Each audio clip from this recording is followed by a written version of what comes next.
ठीक है ना। तो ये कल हमने देख लिया था कि हम ल्यूकोसाइट को दो में डिवाइड करते हैं, क्या, एक ग्रैनुलोसाइट्स और ग्रैनुलोसाइट्स में। ठीक है, ग्रैनुलोसाइट्स वो होते हैं जिसमें ग्रैन्यूल्स प्रेजेंट होते हैं, इसलिए ग्रैनुलोसाइट बोलते हैं।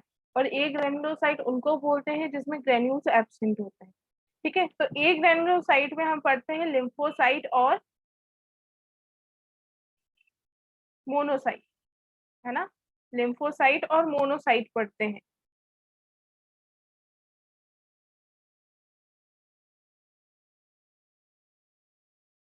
प्रदीप जी, आप कैसे यहाँ पे बायो लेने की सोच रहे हैं क्या? Sorry ma'am. Good evening ma'am. Good evening. ठीक है, बायो लेने की सोच रहे हो क्या तुम? No ma'am, PCM. अच्छा, फिर बायो पढ़ने का मन हुआ आज? हाँ, गलती से आ गया। चलो कोई नहीं। ठीक है, लिम्फोसाइट और मोनोसाइट। ठीक है, ये दो होते हैं हमारे, क्या होते हैं, ए ग्रैनुलोसाइट्स होते हैं ना। ग्रैनुलोसाइट, ए ग्रैनुलोसाइट तुम्हें नाम से ही पता चल सकते हैं। कैसे नाम से पता चल सकते हैं?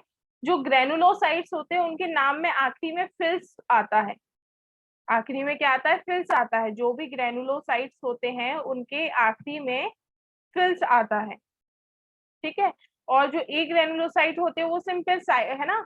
लिम्फोसाइट, मोनोसाइट, ये आता है इसके आखिरी में। तो ठीक है भाई, तो लिम्फोसाइट हम पढ़ते हैं। तो lymphocyte are usually the second most numerous type of leukocyte. तो अब इन्होंने बोला है सेकंड मोस्ट न्यूमरस, तो इसका तुमको याद करना है। इसका तुमको क्या करना है? याद करना।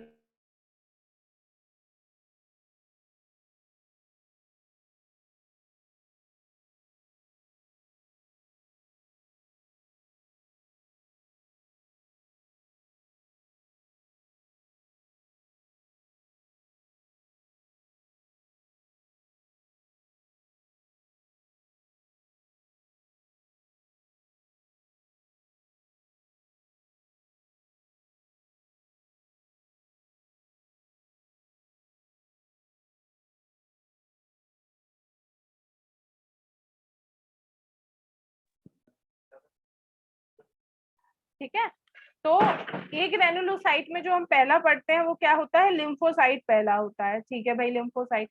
अब इन्होंने बोला है सेकंड मोस्ट न्यूमरस, तो सेकंड मोस्ट न्यूमरस का क्या मतलब होता है? बताओगे भाई, सेकंड मोस्ट न्यूमरस का मतलब?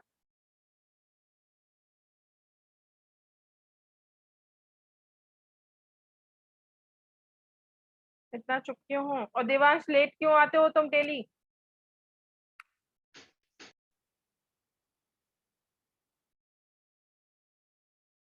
आज तुम लोग कोई बोल क्यों नहीं रहे हो भाई?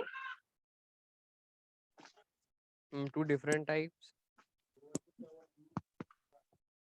लिम्फोसाइट मोस्ट न्यूमरस टाइप होता है, सेकंड मोस्ट न्यूमरस। मतलब ये क्वांटिटी की बात कर रहे हैं, जो डब्ल्यूबीसी में जो ज्यादा परसेंटेज रखता है वो सबसे पहली तो न्यूट्रोफिल होता है, फिर उसके बाद लिम्फोसाइट आती है ना। जो अपनी एनसीईआरटी में लिखा हुआ है, एनसीईआरटी में परसेंटेज लिखे हुए हैं ना।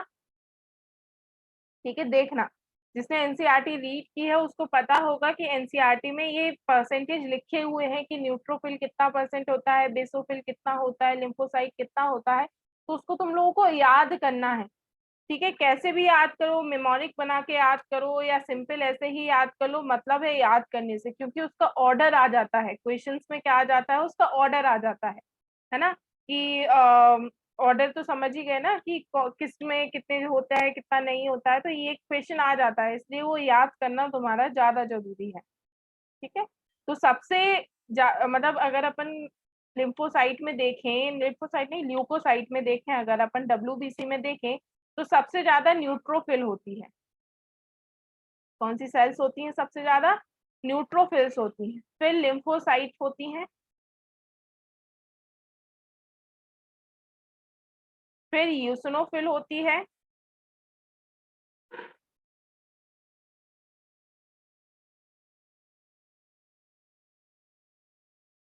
नहीं, फिर मोनोसाइट होती है, फिर यूसिनोफिल होती है, और फिर बेसोफिल होती है। यही ऑर्डर है ना एनसीईआरटी में?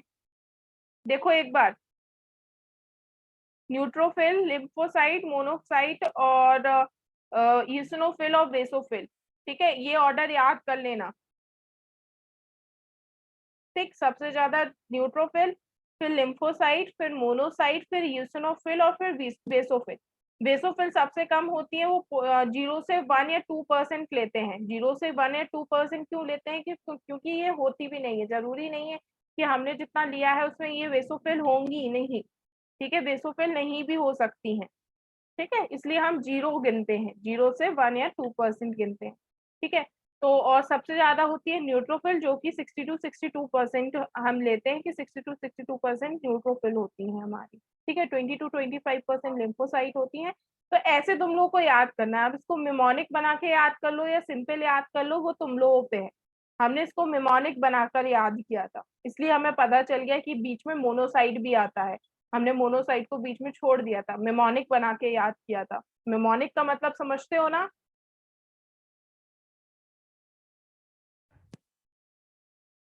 मेमोनिक्स का मतलब समझते हो ना? नहीं?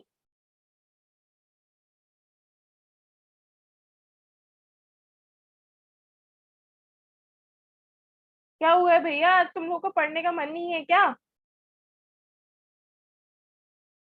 बड़ी चुप हो, ना हाँ हो रही है ना हो रही है किसी की भी। मैम रिदमिक फॉर्म में। किस फॉर्म में? रिदमिक फॉर्म में। रिदमिक फॉर्म में? तो वो तो रिदमिक फॉर्म अगर होता तो हम रिदमिक फॉर्म नाम देते। ठीक है, चलो कोई नहीं। एक मेमोनिक होता है ना किसी चीज को अपन याद करने का, जैसे तुम लोगों ने पीरियोडिक टेबल याद की होगी, की है ना? ऐसे तो नहीं की होगी ना, हाइड्रोजन हीलियम लिथियम ऐसे याद की है? ऐसे भी याद करते हैं लोग, लेकिन एक मेमोनिक बना के भी याद करते हैं ना अपन, ठीक है। एक मेमोनिक बना के भी अपन याद करते हैं, जैसे अगर किसी को करना होता है तो वो मेमोनिक बना के याद करते हैं, मतलब किसी से कुछ जोड़ लेते हैं, तो उससे क्या होता है, आपका इजी होता है उसको याद करना, ठीक है। तो जब भी किसी चीज में अगर दिक्कत पड़े, क्योंकि इसमें तुम्हें बहुत याद करना पड़ेगा, है ना, इस चैप्टर में नहीं लेकिन प्लांट फिजियोलॉजी में जब मिनरल न्यूट्रिशन पढ़ेंगे तो उसमें बहुत सारी चीजें आपको याद करनी पड़ेगी, तो वहां मेमोनिक बनाना आपको सीखना पड़ेगा। तो यहाँ से स्टार्ट करो। जैसे हमने एक एग्जाम्पल बताते हैं, हमने ये कैसे किया याद, ठीक है। मेमोनिक आपकी आप तक ही रहती है, आपकी आप तक ही रहती है वो मेमोनिक, ठीक है। तो ऐसा मत सोचना हम क्या बना रहे हैं, कोई क्या सोचेगा क्या नहीं सोचेगा, आपके याद करने के लिए इजी है। तो हमने इसमें जैसे बनाया है Nokia launches mobile and electronic Bluetooth, ठीक है। तो एन फॉर न्यूट्रोफिल, ठीक है, एल फॉर लिम्फोसाइट, जो लॉन्चेस में एल आया है तो वो, और मोबाइल में जो एम आया वो मोनोसाइट हो गया, इलेक्ट्रॉनिक में जो ई आया है वो यूसिनोफिल हो गया, और ब्लूटूथ में जो वो डी आया है वो बेसोफिल हो गया, है ना। मतलब ये याद करना ज्यादा इजी हो जाता है ना, क्योंकि ये आपने ऐसे बनाया, इसको मेमोनिक बोलते हैं हम, इसको क्या बोलते हैं, मेमोनिक्स। तो ऐसे याद कर सकते हो, ठीक है। कैसे भी याद करो, हमारा इतना सारा तुम लोगों को 5 मिनट का ज्ञान देने का मतलब ये था कि ये इम्पोर्टेंट है, ठीक।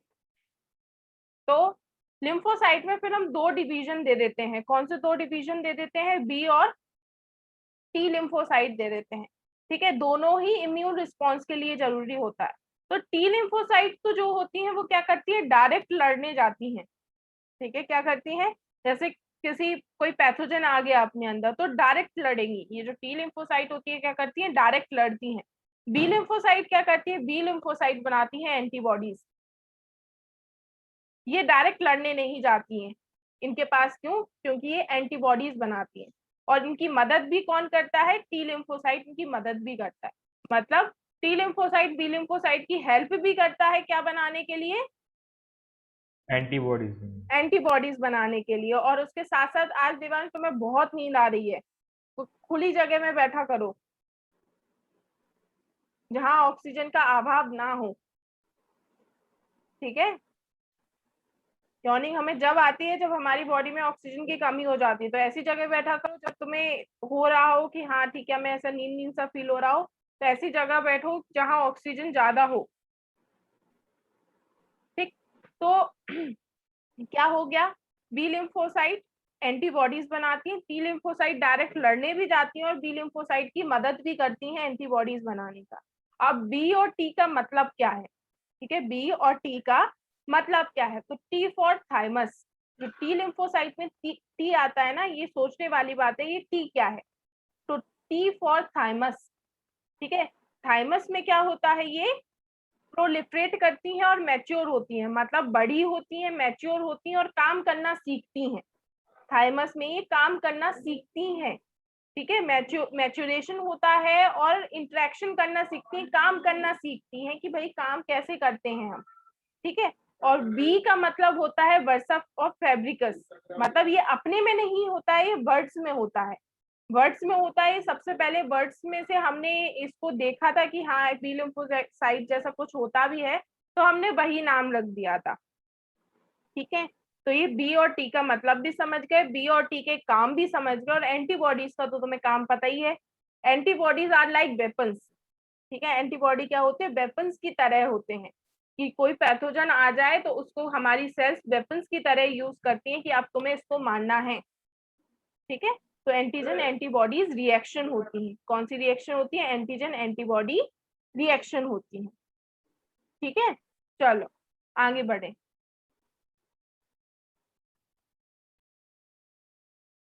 अब मोनोसाइट आ जाता है, क्या आ जाता है? मोनोसाइट।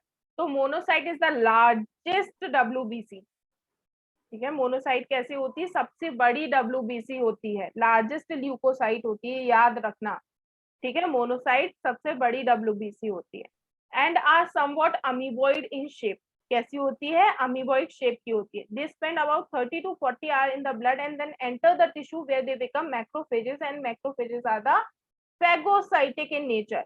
मोनोसाइट भी कैसी होती है? मैक्रोफेजिक फेजेस होती है। मैक्रोफेजेस मतलब डायरेक्टली एनगल्फ करने वाली, जैसी अमीबा होती है ना, अपनी फूड को डायरेक्टली एनगल्फ करती हैं, सेम ये सेल्स कैसे होती हैं कि पैथोजन को डायरेक्टली एनगल्फ करते हैं। क्या करेंगी? पैथोजन को डायरेक्टली एनगल्फ करती है, ठीक है।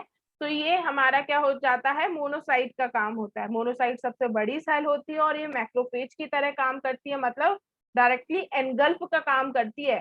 पहले हम इसको अपने अंदर ले लेते हैं, फिर देखेंगे इसको मारना कैसे है, कौन सी प्रोटीन तोड़नी है, क्या तोड़ना है, पहले हम इसको क्या करते हैं? अंदर ले लेते हैं,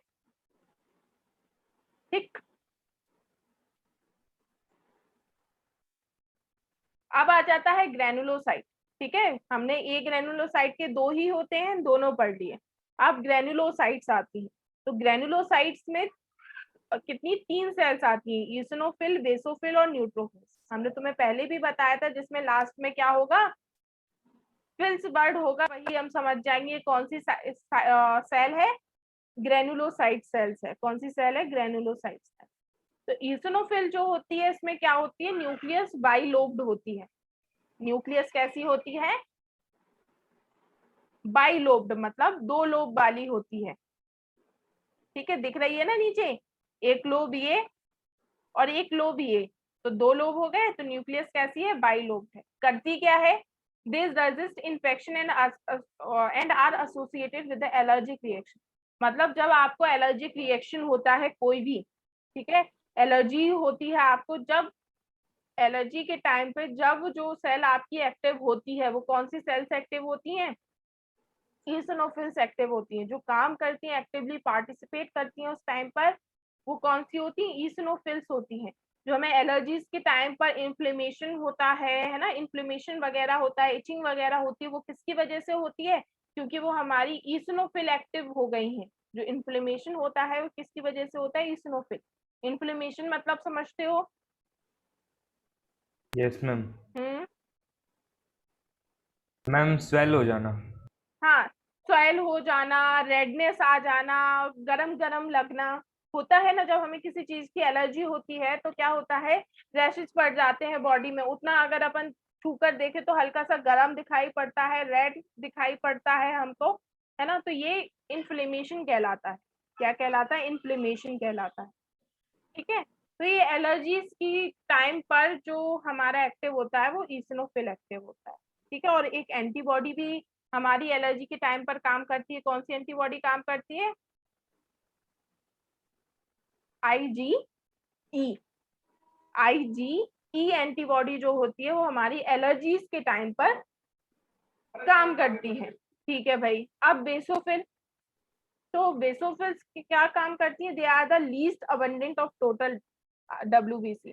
हमने देखा था ना, अभी देखा था बेसोफिल हमारा सबसे नीचे आ रहा था, है ना, सबसे कम था। हमने बोला भी था 0 to 1% जो होता है वो 0 to 2% जो होता है वो बेसोफिल्स होती है। तो सबसे कम जो पाई जाती है वो कौन सी होती है, बेसोफिल। इनका काम क्या होता है, ये काम करती है हिस्टामिन, सेरोटोनिन और हेपेरिन सिक्रीट करने का। क्या काम करती है, हिस्टामिन, सेरोटोनिन और हेपेरिन। ठीक है, ये तीन शायद तुमने कभी ना कभी सुने हो, मे भी हेपेरिन तो सुना होगा।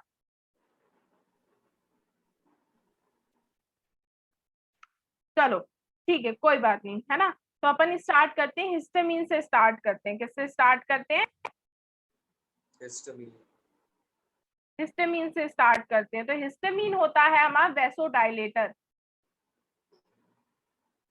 वैसोडाइलेटर। वैसोडाइलेटर मतलब वेसल्स को डायलेट करने वाला, वेसल्स को डायलेट करने वाला। डायलेट मतलब उसका डायमीटर बढ़ाने वाला, कि मतलब अभी वेसल ऐसी थी, जैसे ही हिस्टामिन रिलीज हुई वो ऐसी हो गई, डायलेट कर गई, चौड़ी हो गई, बड़ी हो गई। ठीक है, सेरोटोनिन इसका जस्ट उल्टा काम करता है। सेरोटोनिन जो होता है जस्ट उल्टा काम करता है, मतलब वैसो कॉन्स्ट्रिक्टर।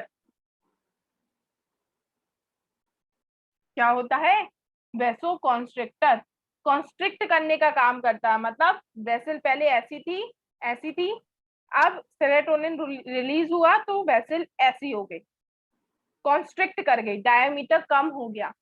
ठीक है, तो histamine is a vasodilator, serotonin is a vaso constrictor, है ना। अब अपना तीसरा आता है हेपेरिन। तो heparin is a anti coagulant. Heparin क्या होता है,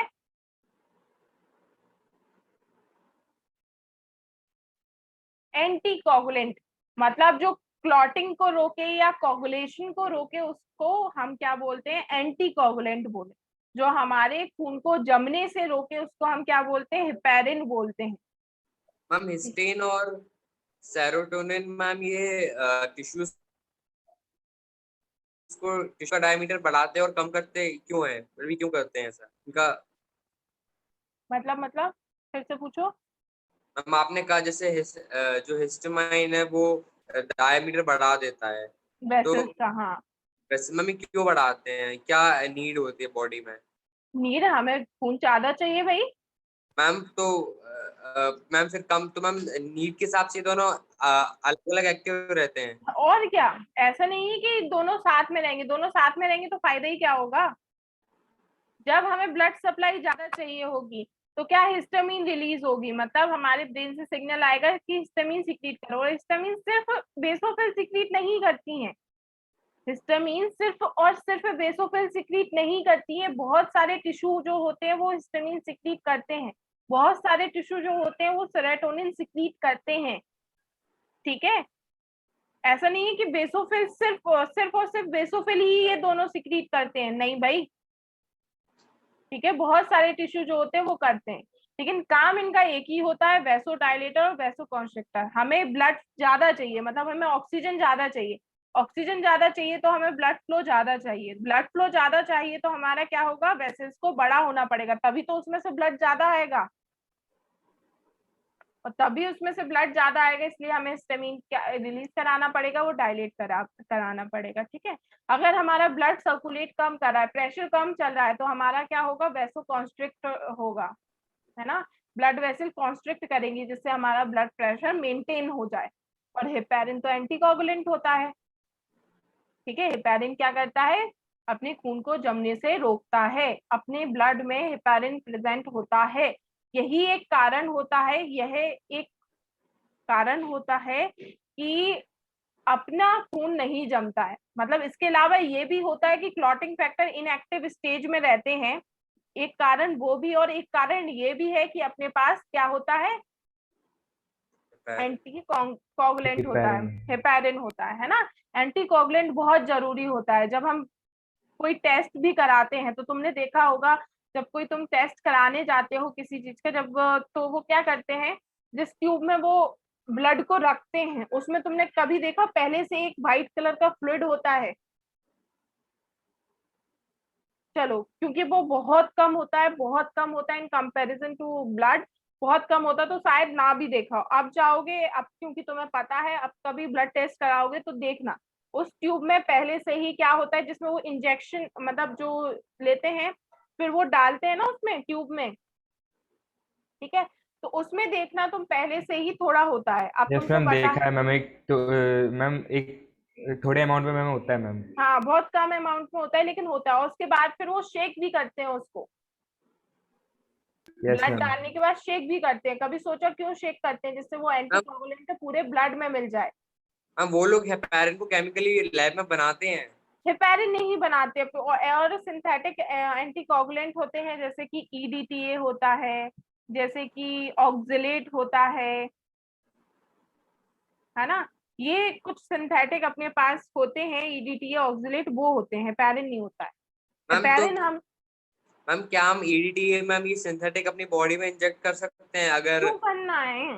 मैम अगर हेपेरिन की कमी आई, मतलब नहीं, अगर नहीं हेपेरिन की कमी नहीं आती है, मैम, अगर जैसे मैम हिस्टामाइन है मैम वो नहीं सिक्रीट नहीं कर हो। सकते। हाँ, हाँ मतलब ईडीटी ऑक्सिलेट कर सकते हैं अगर अपन चाहे तो, वैसे अपन नहीं करते, ये अपनी बॉडी के लिए नहीं बने हैं, ठीक है, ये अपनी ब्लड में बाहर एंटीकोगुलेट, लेकिन अपनी, क्योंकि ये एक बस तरीका है, हेपेरिन एंटीकोगुलेंट एक तरीका है कोगुलेट ना करने का।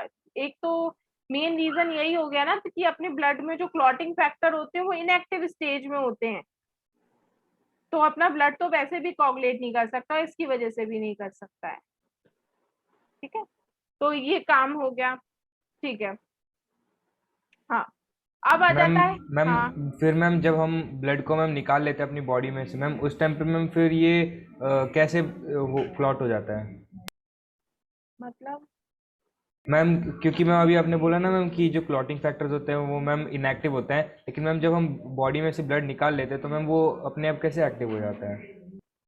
अरे भाई पता, जब क्या होता है कि अपने क्लॉटिंग फैक्टर एक्टिव कैसे होते हैं, अपने क्लॉटिंग फैक्टर एक्टिव होते हैं इपिडर्मल की जो सेल, अगर अपनी इपिडर्मल की सेल जो है वो अगर ब्लड में आ जाती है, ठीक है, अगर थोड़ा भी पंक्चर हुआ अपनी सेल में या मतलब अपनी स्किन पे या कुछ भी हुआ, और जो इपिडर्मिस की सेल अगर कांटेक्ट में आ गई ब्लड के, तो वहीं से हमारे क्लॉटिंग फैक्टर एक्टिव होना स्टार्ट हो जाते हैं, ठीक है। और ये जो हेपेरिन वगैरह हैं ये सारे अपनी बॉडी तक के लिए काम करते हैं, बाहर इनएक्टिव होते हैं। क्यों? क्योंकि इनके लिए जो एक्टिव करने वाला फैक्टर होता है वो बॉडी के बाहर नहीं प्रेजेंट होता है। हमारी बॉडी के अंदर ये सब कौन कराता है? ब्रेन कराता है।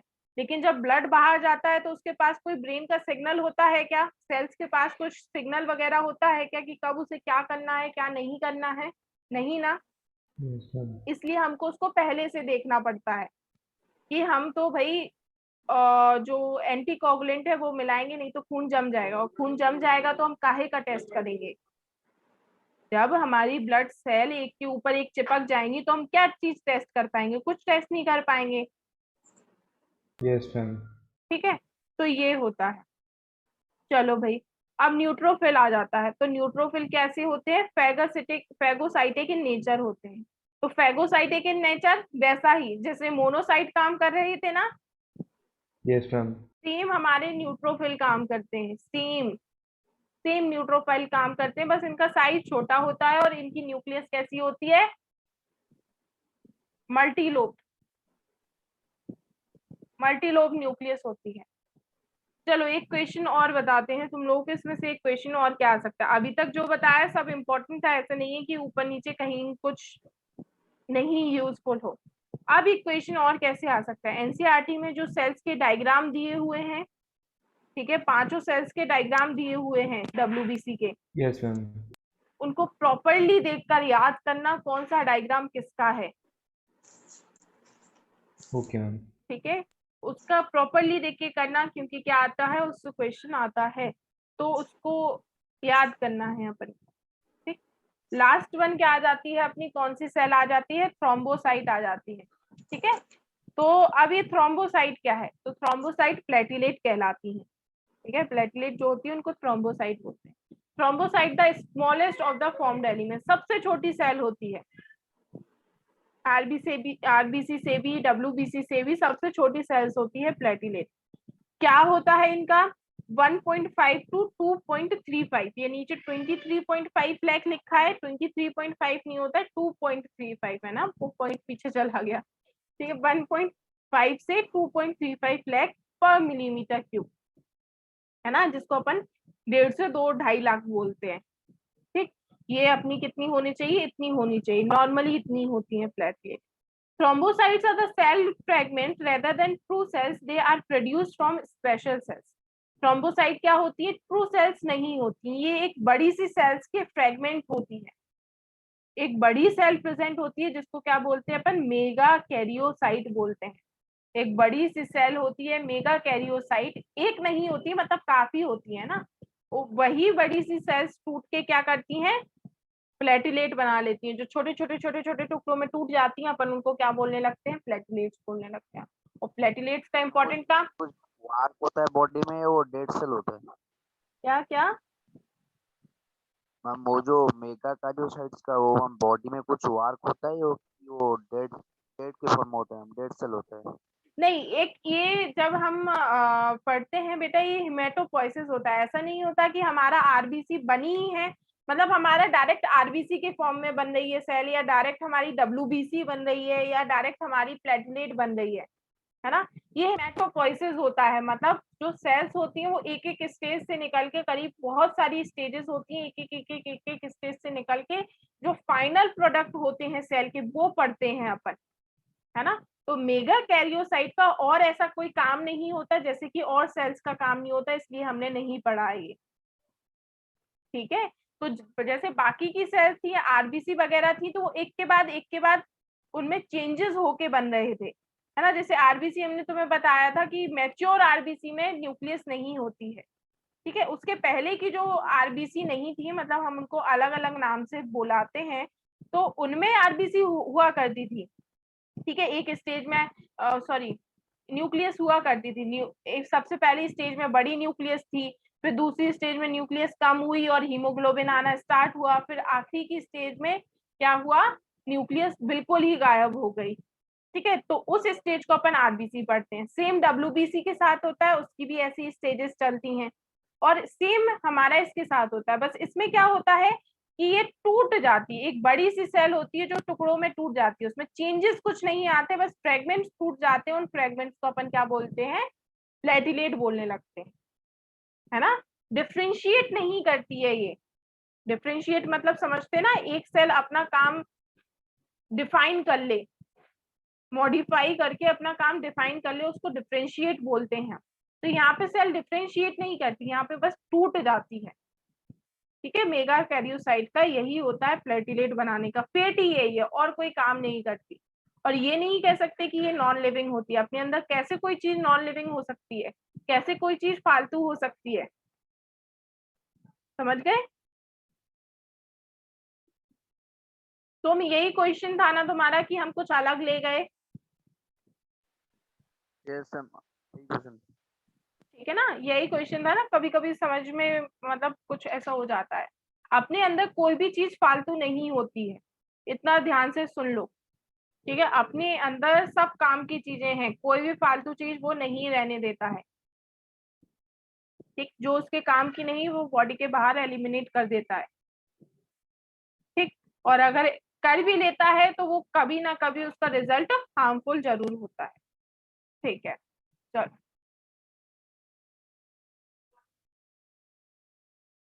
अब आ जाता है ब्लड ग्रुप, ठीक है। ब्लड ग्रुपिंग पढ़ते हैं हम, जो ब्लड ग्रुपिंग होती है वो पढ़ते हैं। तो ब्लड ग्रुपिंग क्या, हम वैसे तो ब्लड ग्रुपिंग होती है हमारी करीब 179 टाइप्स की। ब्लड ग्रुपिंग के जो सिस्टम साइंटिस्ट ने बताए हैं, जो सारा कुछ बताया है, वो करीब करीब 179 to 180 types of blood grouping बताई है। लेकिन हम पढ़ते किसके बारे में है, मेजोरिटी के बारे में पढ़ते हैं, है ना। जो मेजोरिटी में हो, तो मेजोरिटी में कौन सी ग्रुपिंग होती है, एबीओ ग्रुपिंग। ऐसे ही तो होता है, तुम्हारा ए है, हमारा बी है, किसी का ए बी होता है, किसी का ओ होता है, एबीओ ग्रुपिंग, ठीक है। तो मेजोरिटी वाला पढ़ते हैं अपन एबीओ ग्रुपिंग। और एक और मेजोरिटी वाला होता है कौन सा, आरएच, जो अपन बोलते हैं ना कि हमारा ए पॉजिटिव है या ए नेगेटिव है, तो ये पॉजिटिव नेगेटिव वाला फंडा भी अपन पढ़ते हैं। तो दो ब्लड ग्रुपिंग पढ़ते हैं अपन, एबीओ ग्रुपिंग और आरएच ग्रुपिंग। ठीक, तो चलो, तो ब्लड ग्रुपिंग जो सबसे पहले हमें बताया था वो लैंडस्टीनर ने बताया था। ठीक है, एबीओ ग्रुपिंग जो है लैंडस्टीनर ने बताया था कि भाई ऐसा भी कुछ होता है, अपने अंदर ब्लड ग्रुप नाम जैसा कुछ होता है। अब ये ब्लड ग्रुप कैसे डिसाइड होता है, जैसे कि कल हमसे सोम ने क्वेश्चन पूछा था कि एंटीजन क्या होते हैं, एंटीबॉडी क्या होती है। तो एंटीजन हमने बताया था कि क्या होती है, सरफेस प्रोटीन होती है। ठीक है, मतलब हमारी आरबीसी के ऊपर जो प्रोटीन्स होंगी वो हमारे एंटीजन्स हैं। ठीक, तुम्हारी आरबीसी के ऊपर जो प्रोटीन्स प्रेजेंट होंगी वो तुम्हारे एंटीजन्स हैं। ठीक, हमारे एंटीजन और तुम्हारे एंटीजन अलग अलग हैं। हमारे एंटीजन ने मतलब हमारे एंटीजन और तुम्हारे एंटीजन अलग अलग हैं। क्लियर? ठीक, हमारी सेल्स जो हैं तुम्हारे एंटीजन को कभी नहीं देखा, हमारी बॉडी की सेल्स ने तुम्हारे एंटीजन को जिंदगी में नहीं देखा, और अगर चांस में देख भी लें तो वो क्या करेंगे, उसको बॉडी फाइट से, करेंगे। हाँ है ना, उसको खत्म करना स्टार्ट करेंगे। उन्हें तो लगेगा खतरा आ गया भाई हमारे लिए, हमें तो इसको खत्म करना है क्योंकि ये तो पराया है, बाहर से आया है। तो ब्लड ग्रुपिंग बस इसी पे बेस्ड होती है, किस पे, एंटीजन और एंटीबॉडी पे, कि तुम्हारे अंदर कौन से एंटीजन है और कौन से एंटीबॉडी है, उसी पे ब्लड ग्रुपिंग डिसाइड होती है। किस बेसिस पे, एंटीजन और एंटीबॉडी। तो ध्यान से सुन लो, एंटीजन कुछ भी नहीं होता है कि अपन सोचे कोई बहुत अलग चीज होती है, कुछ नहीं। Antigen are the surface protein, हमेशा याद रखना प्रोटीनेशियस नेचर के होते हैं। ठीक, क्वेश्चन आता है एंटीजन का नेचर क्या होता है, प्रोटीन। एंटीजन का नेचर होता है प्रोटीन। इस छोटी छोटी चीज पे जब तुम ट्वेल्थ में आ जाओगे, तो जब तुम क्वेश्चंस लगाने लगोगे, 11 12 के मिला के क्वेश्चंस लगाने लगोगे, तो ये छोटी छोटी जो चीज होती है ना, बहुत कंफ्यूज करती हैं। तो एंटीजन जो होता है वो प्रोटीनेशियस नेचर का होता है, और एंटीबॉडी भी प्रोटीनेशियस नेचर का होता है, लेकिन ऐसा नहीं होता कि सिर्फ प्रोटीनेशियस नेचर का हो। एंटीबॉडी सिर्फ प्रोटीनेशियस नेचर का नहीं होता है। ठीक है, और भी चीजें आ जाती हैं उसमें, प्रोटीन आ सकता है, कोलेस्ट्रॉल आ सकता है, लिपिड आ सकता है, ये सारी चीजें उसमें आ सकती हैं। लेकिन एंटीजन सिर्फ और सिर्फ प्रोटीन के बने होते हैं। और क्या होता है, सरफेस प्रोटीन होती है, मतलब जो मेम्ब्रेन्स पे प्रेजेंट हो, जो किस पे प्रेजेंट हो, सेल मेम्ब्रेन पे प्रेजेंट हो, ऐसी प्रोटीन जो सेल मेम्ब्रेन पे प्रेजेंट। तो सबसे पहले हमें लैंडस्टीनर ने बताया है, जिसकी ये फोटो है। ठीक है, इन्होंने सबसे पहले हमें बताया था कि भाई एबीओ ब्लड ग्रुपिंग जैसी कुछ होती है, और किसके बेसिस पे बताया था इन्होंने, प्रेजेंस और absence of two surface antigen, namely A and B. कौन से दो एंटीजन के बेसिस पे बताया था इन्होंने, ए एंटीजन और बी एंटीजन के बेसिस पे इन्होंने एबीओ ग्रुपिंग दी थी। ठीक, अब इसको अपन समझते हैं होता क्या है, बहुत इजी होता है। देखो समझो, इस डायग्राम से तुम्हें एबीओ ग्रुपिंग यूं समझ में आ जाएगी एक बार में। ठीक है, देखो भाई, ये हमारी आरबीसी, हम पहला वाला देखा है जिसमें एंटीजन ए है। ठीक है, ये हमारी आरबीसी जो दिख रही है हमको, इस पे जो तुम्हें ब्लू ब्लू कलर की ये बॉल टाइप स्ट्रक्चर दिख रहे हैं, ये है एंटीजन, है ना। इन्होंने तुम्हें एंटीजन ऐसे शेप में बना के दिखाए हैं जिससे तुम्हें अच्छे से समझ में आए, क्योंकि ये अगर केमिकल स्ट्रक्चर बनाते तो बड़ी मुश्किल हो जाती समझना, है ना। इसलिए इन्होंने क्या बताया, तुमको एक बॉल टाइप का बताया कि हाँ इसको तुम एंटीजन समझ सकते हो। कौन सा एंटीजन है ये, ए। ठीक है, तुम्हारा ब्लड ग्रुप है ए, ये ब्लड ग्रुप ए की कहानी है, किसकी, तुम्हारे पास जो एंटीजन होता है उसके बेसिस पे तुम्हारा क्या होता है, ब्लड ग्रुप डिसाइड होता है। अगर तुम्हारे पास एंटीजन ए प्रेजेंट है तो ए ब्लड ग्रुप है, अगर एंटीजन बी है तो बी ब्लड ग्रुप है, दोनों एंटीजन प्रेजेंट है, ए भी प्रेजेंट है बी भी प्रेजेंट है तो ए भी है, और अगर दोनों ही नहीं है तो ओ। मैम ओ। ठीक है, तो अब देखो ये ए है। ठीक, अब हमारे पास एंटीबॉडी कौन सी है, एंटी बी। क्यों भाई, हमारे पास तो ए है, हमने जिंदगी भर ए को देखा है। ठीक, हमारी जिंदगी भर ए को देखा है, तो हमारे लिए पराया कौन हुआ, ए हुआ पराया कि बी पराया हुआ, मैम बी। बी पराया हुआ। अब जो हाँ, अब जो पराया हुआ तो हम प्रोटेक्शन किससे करेंगे? अपने से प्रोटेक्शन करेंगे कि पराये से प्रोटेक्शन करेंगे? मैम पराये से। पराये से प्रोटेक्शन करेंगे तो एंटीबॉडी भी किसके लिए होनी पड़ेगी? एंटीबॉडी भी किसके लिए होना पड़ेगा? बी के लिए, है ना? तो शेप देखो एंटीबॉडी का तुम, ठीक है, ये शेप देके तुम्हें ऐसा बताना चाहा ये किसके लिए है? बी के लिए। देखो ये बी में प्रॉपरली फिट हो जाएंगी कि नहीं हो जाएंगी? Yes ma'am. ठीक है, ये बी के लिए। चलो ठीक, अब अपन बी पे आते हैं। तो बी पे बी एंटीजन है, ठीक है, एंटीजन बी है। इसके लिए पराया कौन हुआ? ए पराया हुआ, तो एंटीबॉडी भी किसके लिए होंगी? ए के लिए। तो देखो ए के लिए एंटीबॉडीज प्रेजेंट है ना? जो मैम कि सिर्फ ए के लिए एंटीबॉडीज होती हैं? और क्या भाई, हमने तो बी को तो जिंदगी भर देखा है ना, बी थोड़ी ना हमारे लिए पराया है। Ma'am no ma'am, in case अगर कोई और अगर फॉरेन बॉडी आ जाती है अंदर तो मैम उस टाइम पे? ये अभी चल रही है, सिर्फ इतनी चल रही है, एंटी ए एंटीबॉडीज हैं, ठीक है। वो जो प्रोटेक्शन के लिए एंटीबॉडीज होती हैं जो और पैथोजन को मारती हैं, वो उसका फंडा अलग चलता है। ये अभी ब्लड ग्रुपिंग वाला फंडा चल रहा है, ओके मैम। है ना? ये ब्लड सेल्स वाला चल रहा है कि तुम्हारे अंदर अगर ये वाली ब्लड सेल्स आ जाती है तो वो क्या रिएक्शन करेगा, ठीक है। पैथोजन वाली बात आ जाती है तो वो भी हम बता देंगे अभी, पैथोजन वाली क्या होती है। पैथोजन वाली में भी ऐसे ही होता है, लेकिन ये वाली एंटीबॉडीज नहीं होती हैं, ठीक। अब आ जाता है ए बी। तो ए बी में क्या है? ए एंटीजन भी है, बी एंटीजन भी है। तो इसके लिए कोई पराया है क्या? No ma'am. नहीं है। तो कोई एंटीबॉडी होगी क्या? No ma'am. नहीं। ये तो सबको जानता है, ये तो ए को भी जानता है, ये तो बी को भी जानता है।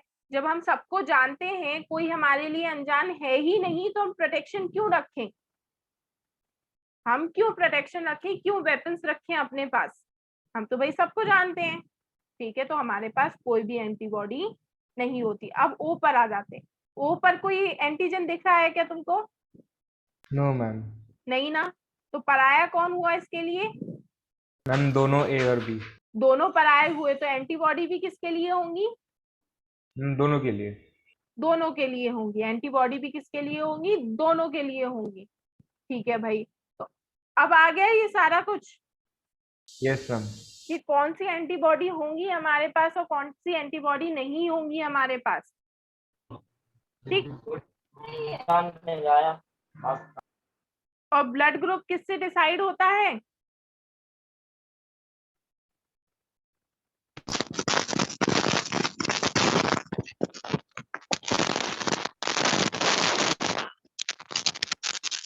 तुम कुछ बोल रहे हो क्या? तुम्हारी आवाज नहीं आ रही है।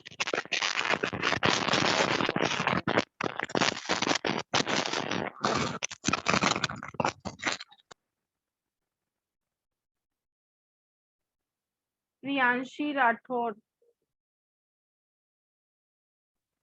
बेटा इसी क्लास में आना था कि मैथ्स क्लास में जाना था? अच्छा ठीक है ना। तो ये हमारा हो गया। और बताओ, इतना समझ में आ गया? तुम्हारी आवाज नहीं आ रही है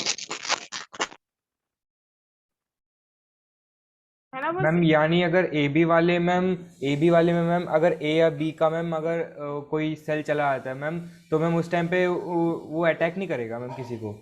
अच्छा फिर से बोलो एक बार। मैम जैसे बोला था ना मैम कि अभी जैसे मेरे बॉडी के मैम एंटीजेंस आ जाते हैं, तो मैम आपकी मैम किसी की बॉडी में मैम वो अगर एंटर करते हैं तो मैम वो उसको डिस्ट्रॉय कर देगा। हाँ। तो मैम अगर इन केस अगर ए बी में मैम अगर ए के चले जाते हैं या फिर बी के चले जाते हैं तो मैम उस टाइम पे वो एग्जिस्ट नहीं करेगा? नहीं, उस टाइम वो कोई नहीं करेगा, क्योंकि वो तो ए को भी जानता है, वो तो बी को भी जानता है। इसलिए ए भी तो यूनिवर्सल रिसिपेंट होता है ना, सबसे ले सकता है। Yes ma'am.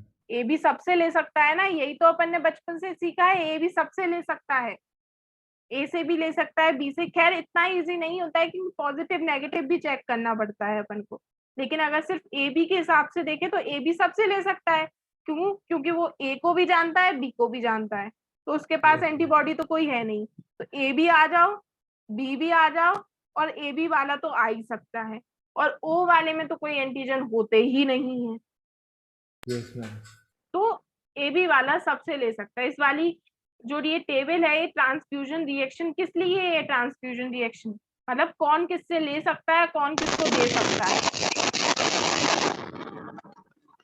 तुम्हारी आवाज नहीं आई, तुम रीज्वाइन करके देखो, तुम एक बार रीज्वाइन करके देखो, मीटिंग को लीव करो फिर रीज्वाइन करके देखो।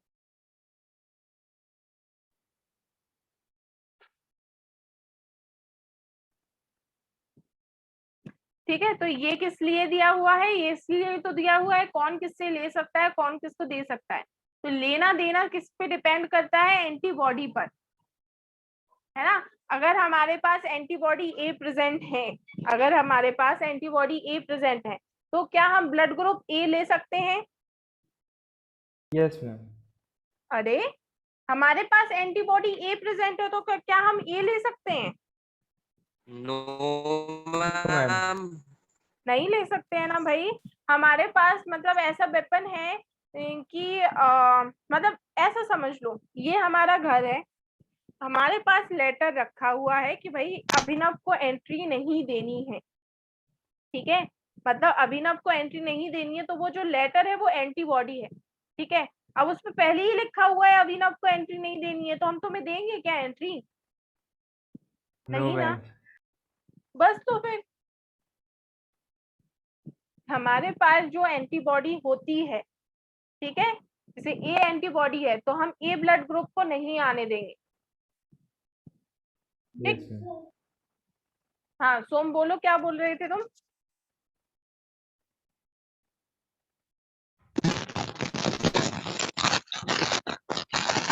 हमारा अभी भी सही नहीं हुआ, अभी भी सही नहीं हुआ, चैट में लिख के बता दो तो हम देख लें, ठीक है। देखो ब्लड ग्रुप ए बी, तो ए बी में एंटीजन दोनों प्रेजेंट होते हैं, क्योंकि हमने अभी तुम्हें बताया ब्लड ग्रुप किसके बेसिस पे डिसाइड होता है, एंटीजन के बेसिस पे कि एंटीबॉडी के बेसिस पे?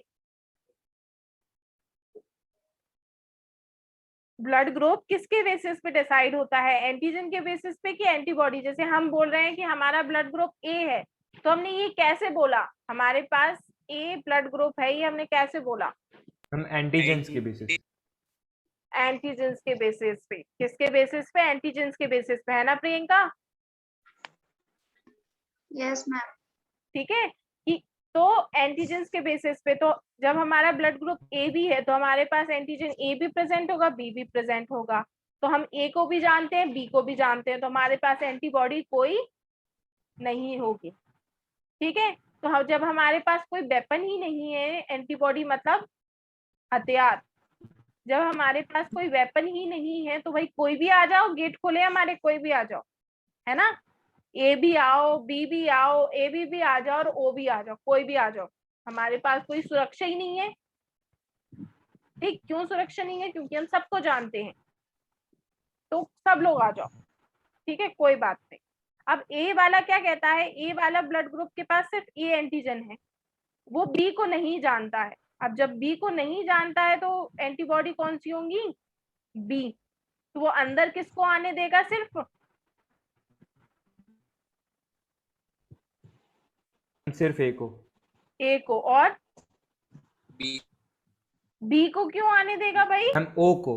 ओ को, है ना, क्योंकि ओ पे तो कोई एंटीजन है ही नहीं, तो ओ तो सब में जा सकता है, ओ तो सब में जा सकता है क्योंकि उस पे कोई एंटीजन ही नहीं है।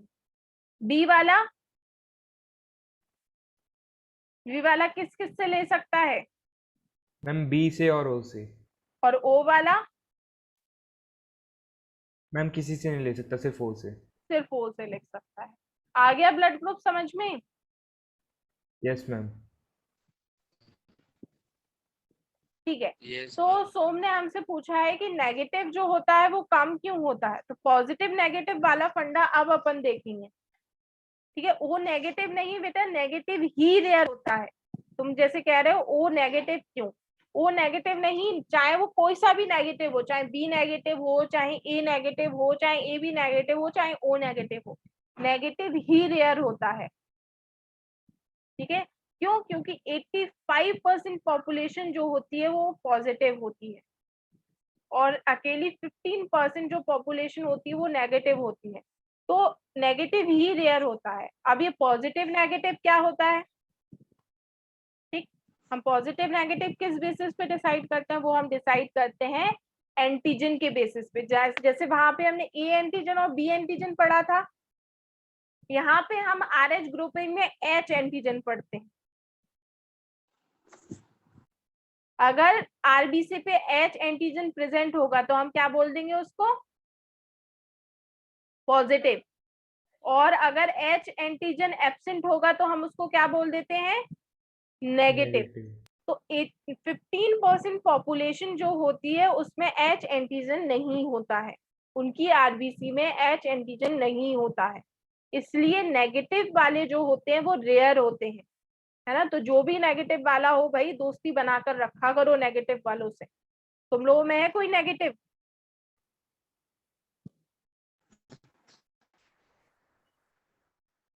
मैं हूँ क्या है? ये कौन? नेगेटिव। ए नेगेटिव हो, ठीक है ना। रेयर में से आ गए तुम तो, 15% में से आ गए, ठीक है। नेगेटिव बहुत रेयर होते हैं, काफी रेयर होते हैं नेगेटिव, है ना। तो 85% पॉजिटिव होते हैं, 15% नेगेटिव होते हैं, चलो ठीक है ना। किस बेसिस पे होते हैं, H एंटीजन के बेसिस पे। जैसे वहां हमने A और B एंटीजन देखे थे, यहाँ पे कौन सा एंटीजन होता है, H एंटीजन। मतलब इनके अलावा और एक एंटीजन होता है H एंटीजन, ठीक है। अगर H एंटीजन प्रेजेंट हो RBC के सरफेस पे, RBC की सेल मेम्ब्रेन पे, तो वो पॉजिटिव, और अगर H एंटीजन एब्सेंट हो तो नेगेटिव, ठीक। RH ग्रुपिंग हम इसलिए बोलते हैं क्योंकि ये सबसे पहले किसमें हमने देखा था, रीसस मंकी में, ठीक है। रीसस मंकी में ये सबसे पहले हमने पता किया था कि H एंटीजन जैसा भी कुछ होता है। सबसे पहले हमने उसकी ही RBC पे क्या देखा था, H एंटीजन देखा था। बाद में ह्यूमन पे हमको पता चला, क्योंकि ह्यूमन पे तो सबसे बाद में देखा जाता है ना, ठीक है। तो बाद में हमें पता चला, इसलिए हम इसको RH ग्रुपिंग बोलते हैं। तो ये जो दो ग्रुपिंग है ये मोस्ट ऑफ द पॉपुलेशन में होता है, इसलिए हम इसको क्या बोलते हैं, इसलिए ये दो ग्रुपिंग अपन पढ़ते हैं, RH ग्रुपिंग और ABO ग्रुपिंग। ऐसे तो बहुत सारी ग्रुपिंग होती है, जैसे तुम लोगों ने सुना होगा बॉम्बे ब्लड ग्रुप, सुना है, Bombay blood group,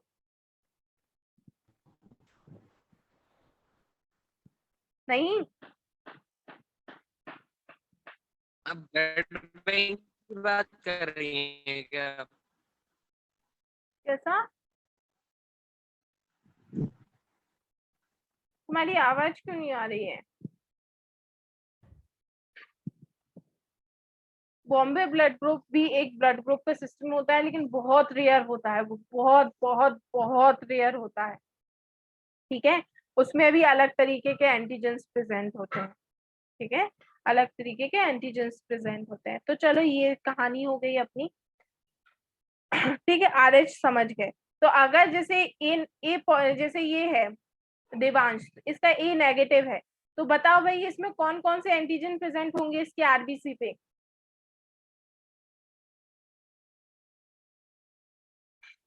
ma'am A antigen और H एब्सेंट होगा। हाँ, मतलब सिर्फ A प्रेजेंट होगा। जैसे मान हमारा है O पॉजिटिव, तो हमारे पे भाई कौन सा एंटीजन प्रेजेंट है? मैम कोई भी एंटीजन, मैम बस H एंटीजन होगा। बस H एंटीजन, ठीक है भाई। आज सोम की आवाज नहीं आ रही, पता नहीं क्यों, ठीक है। हमारा है भाई AB पॉजिटिव, तो हमारे पास कौन कौन से एंटीजन प्रेजेंट है, प्रियंका बताएगी।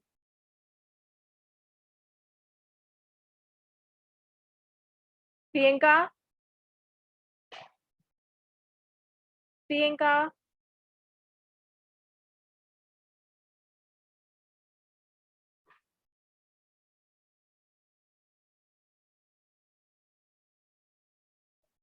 चलो भाई तुम बताओ अभिनव।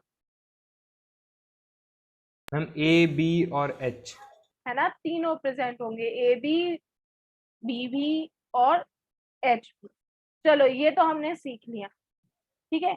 अब ट्रांसफ्यूजन वाला देख लें अपन कौन किसको दे सकता है।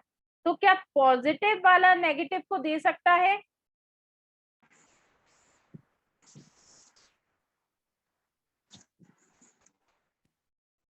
No ma'am. नहीं दे नो सकता, मैम। है ना? क्यों? क्योंकि भाई पॉजिटिव वाला है, इसके पास एच एंटीजन प्रेजेंट है, लेकिन नेगेटिव वाले ने एच एंटीजन जिंदगी में नहीं देखा है। अब जब देखा ही नहीं है तो इसके पास एंटीबॉडी प्रेजेंट होगी, और एंटीबॉडी प्रेजेंट होगी तो हम नहीं दे सकते। लेकिन नेगेटिव वाला पॉजिटिव को दे सकता है। दे सकता है ना? इसलिए वो नेगेटिव को हम यूनिवर्सल डोनर बोलते हैं। वो पॉजिटिव को भी हम डोनर तो बोलते हैं, लेकिन यूनिवर्सल डोनर नहीं बोल पाते। क्यों? मैम क्योंकि क्योंकि पॉजिटिव को ही दे सकता है सिर्फ। हाँ, पॉजिटिव को ही दे सकता है, नेगेटिव वाले को नहीं दे सकता। लेकिन ओ नेगेटिव जो है वो पॉजिटिव वाले को भी दे सकता है और नेगेटिव वाले को भी दे सकता है, दोनों को दे सकता है। इसलिए ओ नेगेटिव को हम यूनिवर्सल डोनर बोलते हैं, सबको दे सकता है। ठीक है, लेकिन सबको दे सकता है वाली कंडीशन क्या है? काफी रेयर होता है। ठीक है भाई, ये कहानी आ गई, ट्रांसफ्यूजन देख ली। अब इससे जुड़ी हुई एक डिसीज होती है ना, जो इतना बड़ा सा नीचे नाम दिया हुआ है, एरिथ्रोब्लास्टोसिस फीटैलिस। एरिथ्रोब्लास्टोसिस फीटैलिस एक डिसीज का नाम दिया हुआ है, इतनी बड़ी सी। ये आरएच से ही संबंध रखती है, आरएच एंटीजन से ही संबंध रखती है ये डिसीज। ठीक है, कैसे रखती है, क्या होता है, तो इसको हम कल वाले लेक्चर में देखेंगे, क्योंकि आज ये पूरा एक्सप्लेन नहीं हो पाएगा, थोड़ी सी कॉम्प्लेक्स होती है ना? मतलब कॉम्प्लेक्स नहीं, एक बार सीख जाओगे तो कोई दिक्कत नहीं है ना? पॉजिटिव नेगेटिव वाला फंडा तुम देख ही गए हो कि पॉजिटिव नेगेटिव वाला क्या फंडा होता है, कौन किसको दे सकता है, कौन किसको नहीं दे सकता है, कौन किसके पास कैसी एंटीबॉडी होगी, ये सीख गए तो ये भी बहुत जल्दी एरिथ्रोब्लास्टोसिस फीटैलिस भी अपन बहुत जल्दी देख लेंगे। ठीक है, तो भाई बताओ आज के लेक्चर में कोई तकलीफ? No ma'am. है ना? कल ये खत्म होके अपना कोगुलेशन लिम्फ, हाँ फिर सर्कुलेशन स्टार्ट हो जाएगा कल। चलो ठीक है ना? एनसीईआरटी रीड करनी है हमेशा की तरह, एनसीईआरटी। मैम जो ओ नेगेटिव होता है मैम वो सिर्फ ओ नेगेटिव से ही ले सकता है ब्लड? ओ नेगेटिव से, हाँ ठीक है। तो आरएच वाला सोम ने कहा है, एक बार और बता दीजिए। तो आरएच ग्रुपिंग जो होती है वो किस बेसिस पे होती है? On the basis of presence of absence of H antigen. Antigen का नाम क्या होता है? H antigen. तो अगर सरफेस पे, आरबीसी की सरफेस पे, जैसे एच एंटीजन को हम ये मान लेते हैं, अगर एच एंटीजन प्रेजेंट होगा सरफेस पे तो हम उसको पॉजिटिव बोल देते हैं बंदे को। ठीक है, उसका ब्लड ग्रुप पॉजिटिव है। और अगर नहीं होता है, एच एंटीजन अगर एब्सेंट होता है तो नेगेटिव बोल देते। क्या बोल देते? तो नेगेटिव बोल देते। ठीक है, तो जैसे अगर हमारा ब्लड ग्रुप ए पॉजिटिव है तो ए तो होगा ही होगा इसमें भाई, ए पॉजिटिव है तो ए तो होगा ही होगा, और पॉजिटिव है इसलिए एच एंटीजन भी होगा। ठीक है, तो हमारे पास दो एंटीजन प्रेजेंट है, ए और एच। लेकिन अगर हम ए नेगेटिव हैं तो हमारे पास सिर्फ कौन सा होगा? सिर्फ ए ए वाला, सिर्फ ए वाला प्रेजेंट होगा। क्यों? क्योंकि नेगेटिव बोल दिया ना भाई, नेगेटिव मतलब एब्सेंस ऑफ एच एंटीजन। ठीक है भाई, ये हो गया हमारा, ये हो गया। आया समझ में अब सोम?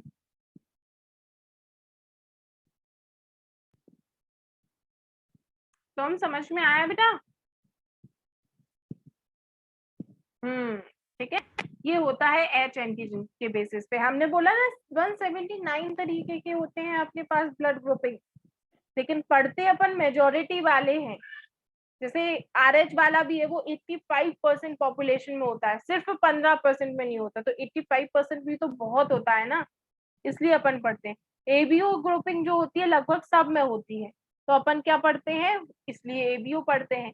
लेकिन हमने जैसे तुम्हें बताया बॉम्बे ब्लड ग्रुप होता है और एक गोल्डन ब्लड ग्रुप बोलते हैं। ठीक है, ये वाले जो ब्लड ग्रुप होते हैं क्यों नहीं हम पढ़ते हैं? क्योंकि ये पॉपुलेशन ही गिनी चुने में होते हैं। जैसे हम मान सकते हैं पूरी इंडिया में करीब, एग्जैक्ट हमें इसका डेटा याद नहीं है, लेकिन पूरी इंडिया में करीब इसके 4-5 ही होंगे, अगर होंगे भी तो।